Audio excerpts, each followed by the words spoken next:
Nothing in this podcast or on our website should be construed as medical advice. Consult your healthcare provider for your individual nutritional and medical needs. The information presented is based on our research and is strictly that of the author and not necessarily those of any professional group or other individual. Hi, I'm Sue Becker from Bread Beckers. Welcome to Sue's Healthy Minutes. I'm so excited you've joined me today, and I hope this episode encourages you and allows you to find the answers you have been praying for the health of you and your family. Today on Sue's Healthy Minutes, I want to share some thoughts on food cravings and even gluttony, why we might have food cravings, and how to satisfy them. For years, I've been familiar with the verses in Proverbs 23, verses 1 through 3, that warn us about sitting down to dine at the king's table. The verses tell us to consider carefully what is before us, even goes so far to say, put a knife to your throat, lest you be given to gluttony. It goes on to warn us that the king's dainties and delicacies are deceptive foods. It wasn't until I started my journey of real bread that I came to better understand what these verses might mean to me personally and to us in today's world. Let's face it, I doubt that many of us today have sat down to dine with a king. So what could these dainties and delicacies and deceptive foods mean for us today? In the early 1900s, when the steel rolling mills began to sift the bran and germ portions away from our flour, and thereby giving the world white flour and white bread, the health of our nation began to rapidly decline. But not only our health was affected, but also the entire world of food processing began to accelerate rapidly. When I first began my studies about the history of flour milling and the birth of white flour and white bread, I learned that the sifting away of the bran and germ had actually been around for thousands of years. It didn't take long for people to realize that by removing the very coarse particles of bran and germ from the then stone ground flour, they can make much softer bread and cakes. In fact, historical documents show that the ancient Egyptians, as early as 3,000 years before Christ, began sifting their flour using hand sieves. Similar practices of sifting flour were used in other cultures as well, using various cloths of loose weaves. This sifting separated out the coarse particles of the bran and germ, creating, in essence, a version of white flour. Using such primitive hand tools for sifting was time-consuming, not to mention the fact that as much as 1/4 of the flour was lost when these parts were discarded. Only the very wealthy or royalty had the time and means to enjoy the luxury of these deceptive dainties and delicacies made with sifted flour. Because of the cost and time involved in producing a lighter, whiter loaf of bread, it became a status symbol for the wealthy, for the royalty. The poor and common people could not afford the time nor the loss of food by discarding the bran and germ. So they had to settle, so to speak, for the coarse, ground, darker wheat breads, or in many cases, breads made with cheaper grains such as rye and barley. Until the late 1800s, this so-called white flour was produced by using these hand sifting methods. These methods allowed for only a partial removal of the bulky bran and germ, and the flour produced still contained the wheat germ oil. It wasn't until the late 1800s that the automated steel rolling mill process was introduced that produced a completely shelf-stable white flour that everyone could afford, rich and poor alike, but it was nearly completely devoid of its nutritional value. Most people preferred the new white flour and white bread that was now readily available. And this new invention seemed to pave the way for the commercial processing of more and more foods. With it, cheap food products were created that were more shelf stable, but lacked the nutritional value of the original whole foods. While these foods seemed to be delicious, they were anything but nutritious. Foods such as bread, which could once sustain life, was actually now making people sick and leading us to an epidemic of gluttony and obesity.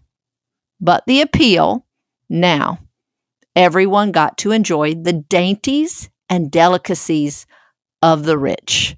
The king's deceptive foods were now readily available to all. But God's word warns about the king's food.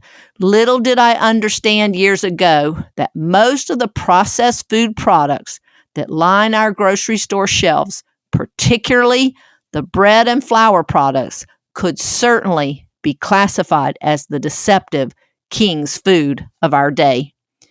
Big food giants that create these so-called food products have one thing in mind: money, and making lots of it.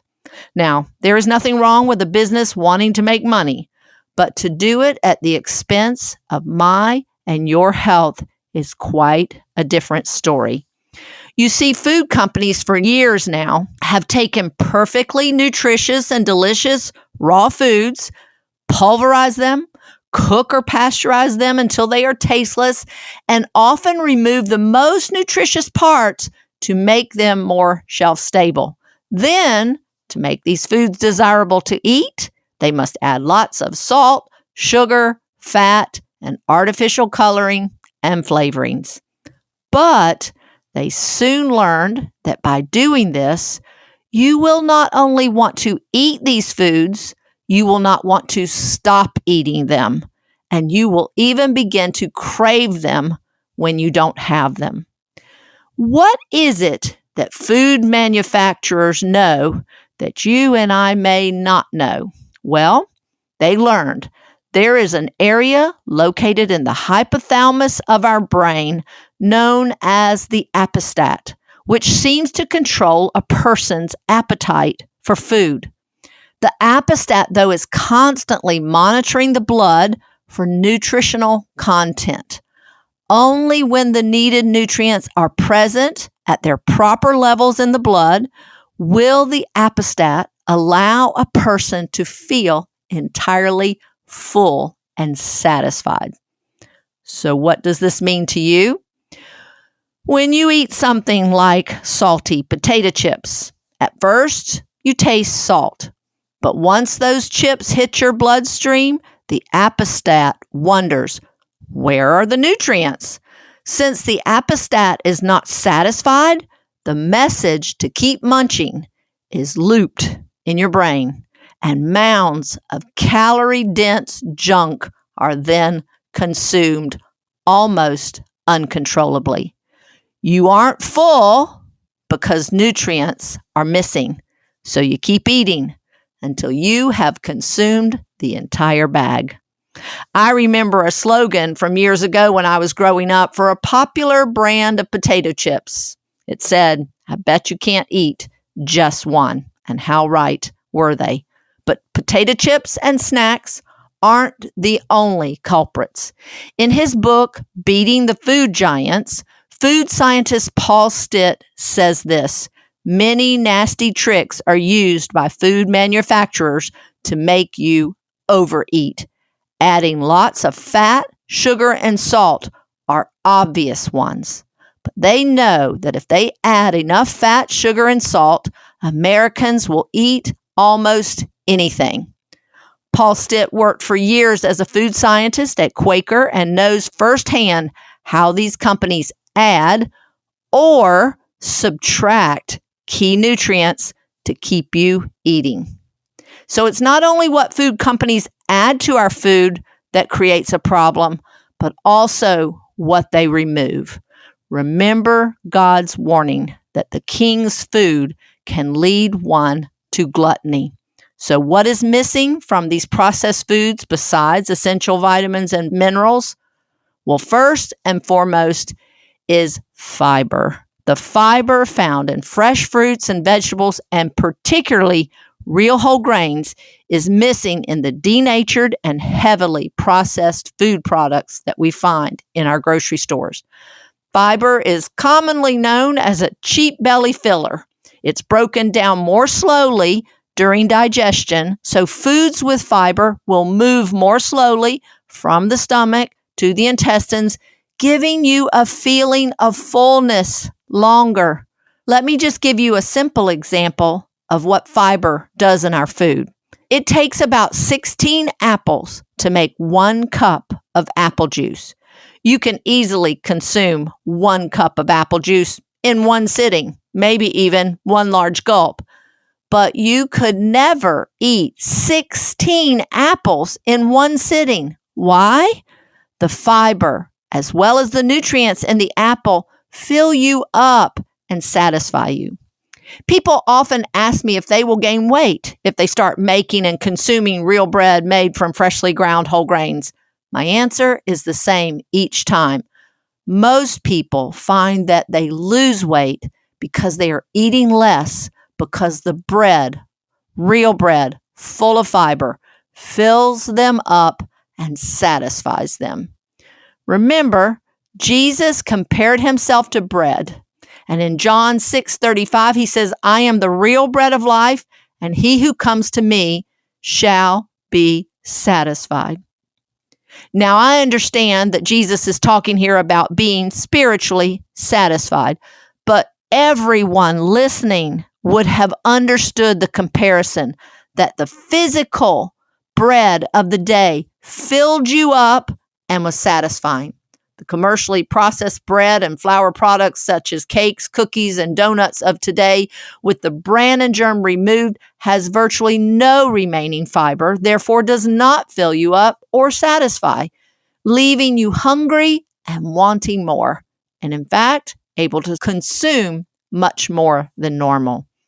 But it's not just fiber that is lost when the bran and germ are removed from the processed white flour. The bran and germ contribute most of the vitamins and minerals found in whole grains. Whole grains are a rich food source of many of the B vitamins key to most biochemical functions in our bodies. Whole grains are one of the richest food sources of vitamin E and a host of minerals such as chromium, iron, magnesium, iodine, potassium, and zinc, just to name a few.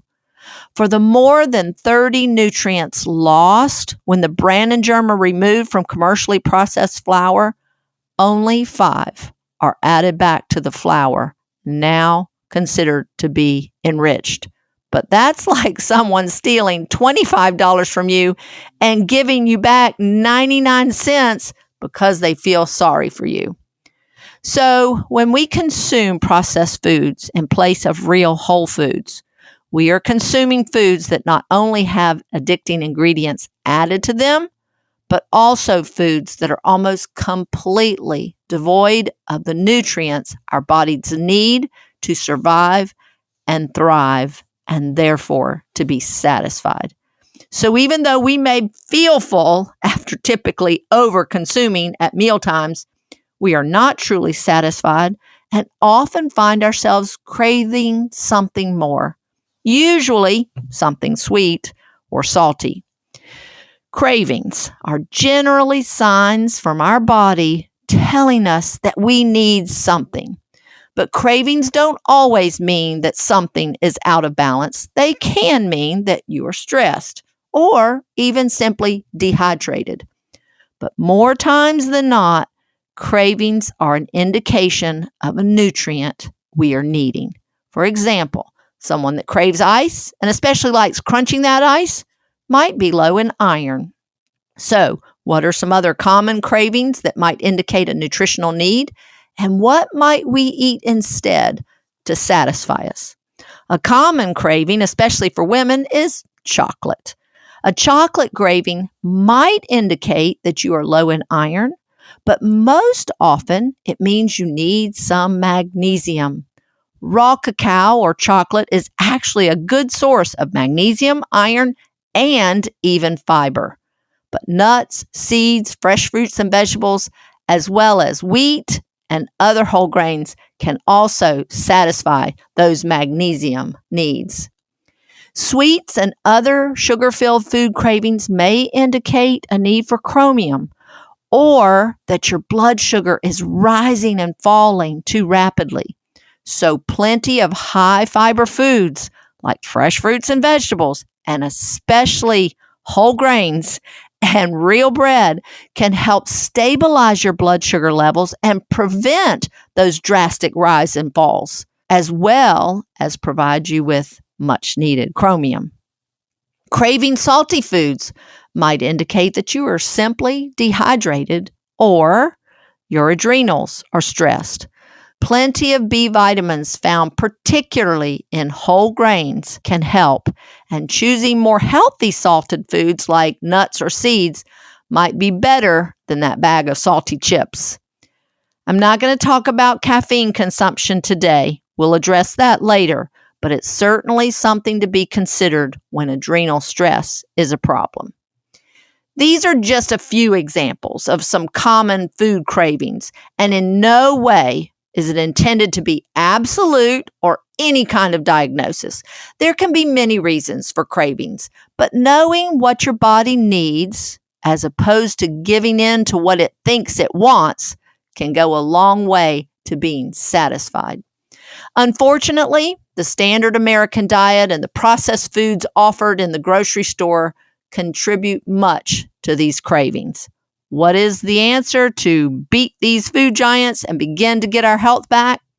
Eat real food. Shop the perimeter of the grocery store for real fruits, real vegetables, real meat, real eggs, and dairy.